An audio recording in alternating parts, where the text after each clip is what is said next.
Good morning, dear student.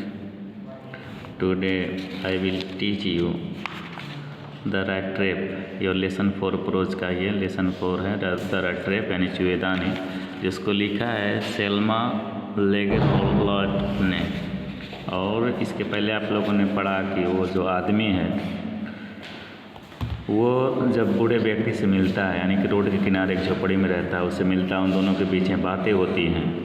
वो बताता है कि मेरे पास ये पैसे हैं, तो उसे सोचता है कि इसको शायद यकीन ना हो, तो वह जो है 10 करोड़ के 3 मुड़े हुए नोट निकालता है और उनको उसको दिखाता है। अब आगे पढ़ेंगे हम लोग। The next day both man got up in good season, है ना, यानी अगले दिन दोनों आदमी गॉट अप मतलब उठे, गुड सीजन अच्छी रीति में, अच्छे स्थिति में, मन की स्थिति में। The crofter was in a hurry to milk his cow, जो क्राफ्टर था यानी कृषक था को अपनी गाय का दूध निकालने में जल्दी था, मतलब गाय का दूध निकालना चाहता था, इसलिए वो जल्दी में था। And the other man probably thought he should not stay in bed, जो दूसरा व्यक्ति था वह शायद सोच रहा था कि he should not stay in bed, उसे बिस्तर पे नहीं होना चाहिए। When the head of the house had gotten up, जैसा कि घर का मालिक यहाँ से जाग चुका हो तब हमें यहाँ नहीं रहना चाहिए। दे लेव the cottage at the same time, तो वे दोनों क्या किए, एक ही समय पे अपनी झोपड़ी को छोड़ देते हैं। The crafter lock the door, जो कृषक है वो क्या करता है, क्राफ्टर यानी कृषक, किसान, दरवाजे को लॉक करता है, बंद करता है। एंड पुट द के इन हिज पॉकेट, और चाबी को अपने जेब में रखता है। The man with rat trap said good boy, तो जो आदमी था rat trap लिया हुआ था, चुएदान लिया था, उसको गुड बॉय कहता है। एंड थैंक, उसको धन्यवाद भी देता है। And thereupon each went his own way, और इस तरीके से वे दोनों अपने रास्ते पे चल जाते हैं। But half an hour later the rat trap peddler stood again before the door, है ना, किंतु आधे घंटे के बाद फेरी लगाकर, द rat trap पेडलर फेरी लगाकर चुएदानी बेचने वाला क्या करता है, stood again before the door, घूम करके फिर उसके दरवाजे पे आ जाता है। ठीक है, he did not try to get in, है ना,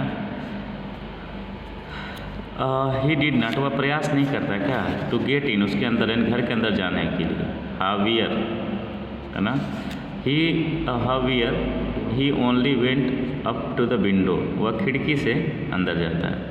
स्मैश द पेन, यानी शीशे को क्या करता है, तोड़ देता है ना।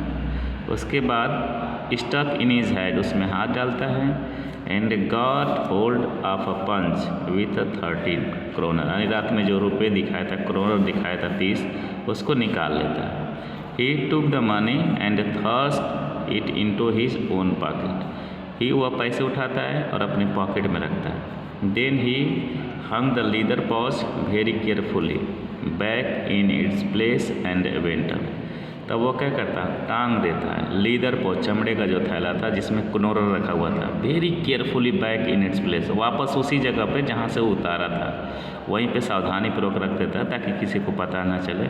एंड वेंट अवे, और चला जाता है। As he walk along with the money in his pocket he felt quite pleased with his smartness, है ना, जैसे ही as he walk along with money in his pocket, यानी जो पैसे उसने पॉकेट में रखे थे उसके साथ वो चला जा रहा था। he felt quite pleased, वह मन ही मन खूब खुश हो रहा था। with his smartness, अपनी चालाकी पर, है ना, अपनी चतुराई पर, कि वह कितना चतुर है, आराम से पैसे चुरा ले, किसी को पता नहीं चला, इसलिए।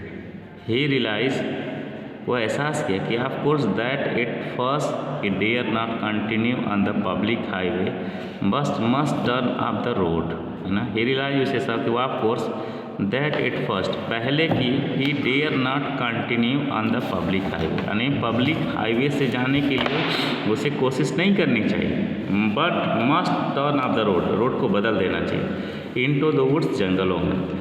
During the first hour this caused him no difficulty, यानी ड्यूरिंग द फर्स्ट आवर, 1 घंटे के दौरान, he caused him no difficulty, उसे कोई दिक्कत नहीं होती। लेटर इन द डे, अब दिन के आखिरी में या आखिरी दिन में, इट बिकेम वर्स, उसे बुरा लगने लगता है। For it was a big and confusing forest, यह बहुत बड़ा और शंके में डालने वाला, कन्फ्यूज करने वाला, भ्रम करने वाला जंगल था। Which he had gotten into, जिसमें वो फंस गया।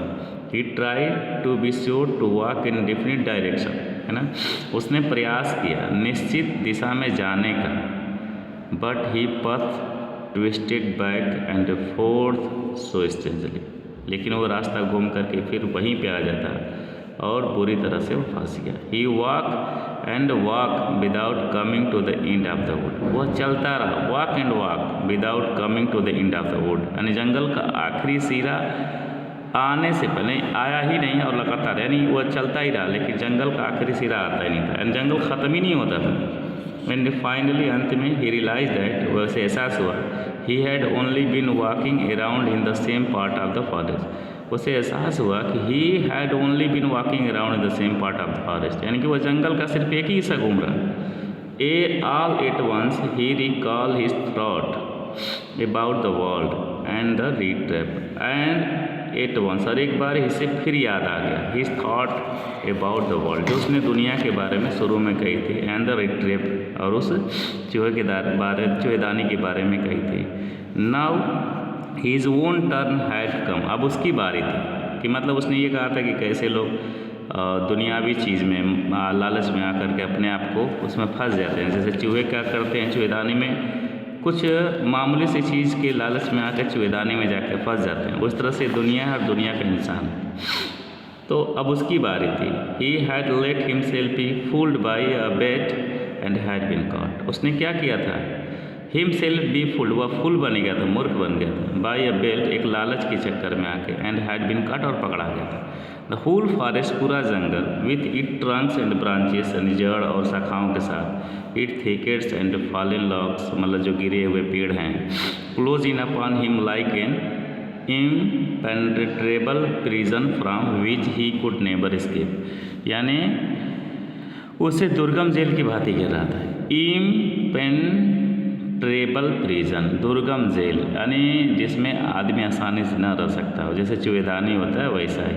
उसकी कल्पना, जंगल की कल्पना किससे किया है, प्रिजन से, यानी कि कुछ रेड ट्रैप से कर दिया। From which he could never escape, जिससे वह कभी नहीं भाग सकता था। It was late in December, मुझे देखते हैं, it was late in December, darkness was already descending over the forest, दिसंबर समाप्त होने को था और अंधेरा पहले ही जंगल पर छाने लगा था। ठीक, darkness was already descending over the forest, this increase the danger, उसने क्या कर दिया, खतरे को और बढ़ा दिया। And increase also his gloom and disappear, और क्या कर दिया, उदासी और निराशा को और बढ़ा। फाइनली ही सा नो वे आउट, अंत में उसे कोई उपाय न सूझा। And he sank down on the ground tired to death, thinking that his last moment had come, और क्या किया, he sank down on the ground tired to death, और वह बहुत अधिक थका हुआ था, और tired to death, thinking that, यह सोच कर कि his last moment had come, कि उसका आखिरी वक्त आ गया है, वह अंतिम समय आ गया था। बट जस्ट एज ही ले his head on the ground, जैसे ही वो अपना सिर ज़मीन पे रखा, ठीक है, तो क्या किया, अ साउंड, एक ही हर्ड अ साउंड, उसने एक आवाज़ सुनी, क्या सुनी, अ हार्ड रेगुलर थम्पिंग, जो किसी लोहे की फैक्ट्री से हथौड़े की बारी, मतलब जोरदार लगातार थप थप की आवाज़, अ हार्ड रेगुलर थम्पिंग, लगातार थप थप की आवाज़ रही थी। देयर वाज नो डाउट कि एज टू वाट वाज, कि वह क्या था, उसे समझ में आ गया, उसमें कोई संदेह नहीं था कि वह क्या था। ही रेज्ड हिमसेल्फ, उसने आपको क्या किया, लहराया नहीं, खड़ा हुआ। These are the hammer stroke from in iron mill, यानी एक हैमर, हथौड़े की मार की आवाज़ थी आयरन मिल में, लोहे की खान में। He thought there must be people nearby, वो सोचा कि अवश्य ही नज़दीक में लोग होंगे। He summoned all his strength, है ना, ऑल, अपन पूरी ताकत के साथ खड़ा हुआ, and stage in the direction of the sound, और उस आवाज़ की तरफ चल दिया। The ruins of iron work which are now close down, है ना। ठीक है, आगे मैं आप लोगों को अगले पैराग्राफ में आप लोगों को पढ़ाऊँगा, ये आप लोग रिवाइज़न कर लीजिएगा।